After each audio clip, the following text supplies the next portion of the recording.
Manchester, UK, and I'm a student. Because of COVID-19, all the prayer rooms in colleges have been closed, and I'm struggling to fulfill my prayer. I tried to talk with the school, but they didn't agree on opening the prayer room. Lots of other students are also struggling. What should we do?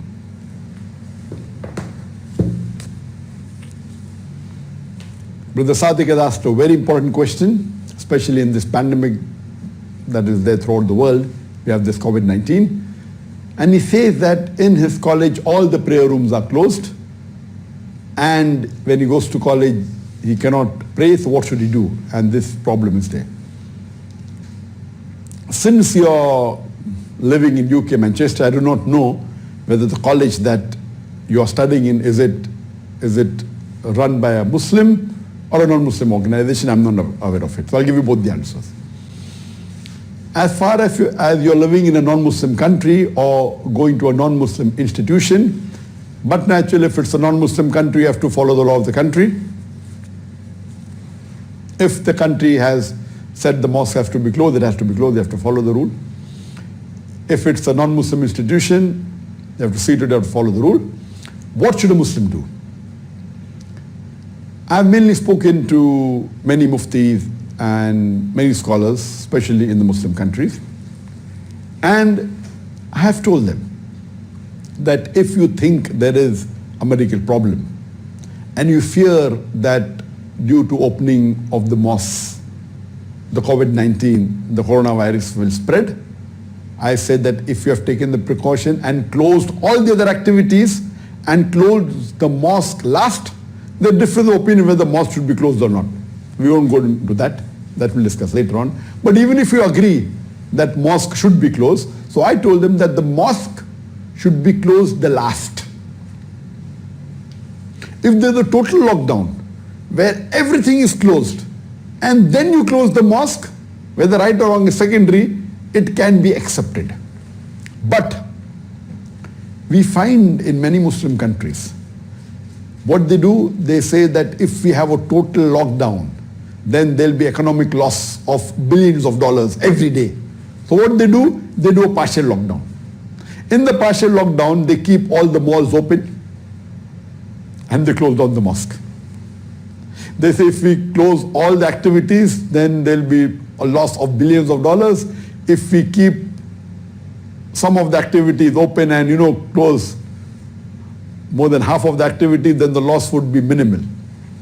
So you find in many Muslim countries, there are partial lockdown where they keep the shopping malls open and they close the mosque and the musalla. So I asked them question, that you're keeping the shopping mall open because you don't want a loss in your financial of the country. Imagine when you keep the shopping mall open and if a person comes to shop, and if he wants to offer salah, where will you offer salah? Okay, fine, you may tell him, okay, when he goes to the shopping mall, he should not stay for more than 1 or 2 hours. He can shop and go back. Okay, hypothetically agreed. A person who comes to shop, if there is enough time between 2 salah, he comes for 2 hours or comes for 1 hour and goes back, accepted. I am asking you the question, and I asked this to some of the muftis and the scholars, that the person who's sitting in the shop, who's a Muslim, who's a salesman, he is there from morning till evening, maybe for 10 hours, maybe for 8 hours. Where will he pray? And they were silent. I said, are you telling me that you are telling the Muslim should go as a salesman and sit in the shopping mall and sell goods and should not pray? Haram. It is a major sin. It is the 4th major sin. If you deliberately do not offer salah knowingly, it is haram. So I told them, oh yes, it's a very good point.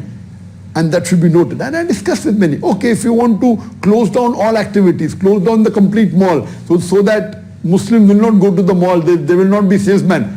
Whether right or wrong, we can discuss later on. It's acceptable. But you keep the malls open, and you close the musallas, and you close the mosque, where will the Muslim pray? Are you trying to tell me that earning money is more important than offering salah? The first thing Allah will ask you on the day of judgment, the first deed is about your salah. So I ask, how can a Muslim, if a non-Muslim country does that, acceptable? How can a Muslim country which have got religious scholars, which have got muftis, how can they do a partial lockdown And in that partial lockdown, they stopped the mosque and they closed the musalla. How can they do it? And when I discussed, they said, you have perfectly right, we'll put it in a committee. Some said, okay, we'll see to it. My job is to convey the message. Now coming to your question. What should you do as a Muslim? See, if the authorities are not following the right thing, you should see to it that you follow your Islam. It is further for every Muslim to offer 5 times salah every day, unless it's a woman who's menstruating or postpartum after delivery, the few cases. Otherwise, all the other adult men and women, under all other cases, whether they're sick, they should pray salah. Whether they're going for qital, even in the battlefield they have to offer salah. It's mentioned in Surah Nisa chapter 4, verse 100, 100, 203. That pray while standing, if not standing, sitting, if not sitting, while lying. If you're in the battlefield, let one group pray and the other group keep watch. After the first group finishes, the first group keeps watch, the second group pray. Imagine in the battlefield where life is in danger, there you have to pray. Where is the question come that for earning your living, you don't have to pray?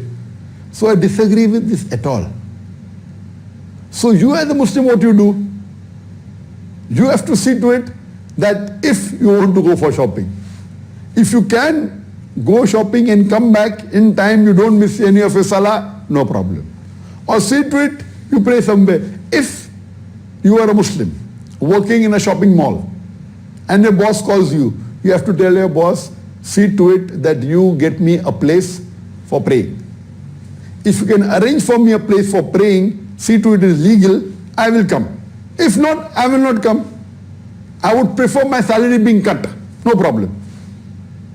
Economic loss is no problem, but akhirah loss is not acceptable. There is no way at all a Muslim can go to a mall as a salesman and spend the full day and not offer his Zohar, Asar, Maghrib. Impossible. There is no two doubt at all. They have to make arrangement for salah. Either they keep the musalla open or they have something. Now you as a student living in UK, and if your institute is, what you should do, I would advise you that take a pocket sajjada. A pocket sajjada, it can fold and keep in a pocket. It's a thin plastic material. It can easily fit into your pocket. Pray in any corner of the mosque. Sorry, in any corner of the college. See to it that it doesn't obstruct. See you face the Qibla. In any corner play. If possible, if you have one of your friend, 2 people pray, it makes a Jamaat. Praying in Jamaat is afzal. Praying in the mosque is a must, but the mosques are closed. Pray in Jamaat with your friend, 2 people, no problem. Don't make a big Jamaat. Pray, you fulfill. If not, at least pray alone. If you go to the college and if you cannot pray and they stop you from praying anyway, don't go to college. What will happen? Okay, you'll miss study, no problem. Study at home. Online teachings are there. Worst comes to worst scenario, you will fail 1 year, no problem. Failing in studies here is better than failing in the akhirah. There is no option whatsoever of missing salah under any circumstances for a male adult. He has to pray, even if he's sick. If he cannot stand, sitting. If he cannot sit, lying. He has to pray, whether COVID-19 or not. At the time of the Prophet said, don't leave the city if you find a plague, and don't go to the city if there's plague. The hadith is there. We know at the time of the Sahabas, there was epidemic, there was no pandemic. Epidemic means it is there, the contagious disease is there in that locality. What they did, that they were in groups. The groups didn't mix amongst each other, but they prayed. I've never heard of any hadith where the mosques have been closed. Never. They took precaution. One group did not mix with the other group. Alhamdulillah. They prayed in Jamaat. They prayed shoulder to shoulder. They prayed feet to feet. So the thing is that if the authorities are not agreeing with you, okay, don't break the law. You follow the law of the country. See to it you follow Islam also. Take a sajjada, pray in a corner. If that is not allowed and if that is not permitted by the law of the country or the law of the institute, don't break the law. Stay at home, pray at home, don't go to college, don't go to work. Praying is a fard. There is no option at all that you can miss your salah. So try your level best to go to the workplace and offer salah the way you can, the best in Jamaat, if not in Jamaat alone. If you cannot, the least you can do is don't go, stay at home. Even if you have to miss your studies, no problem. If you have to miss your work, maximum your salary will be cut. They cannot do anything more that they can do. But praying to Allah subhanahu wa ta'ala is more important than anything else. It's the most important, and you cannot miss under any circumstances. Hope that answers the question.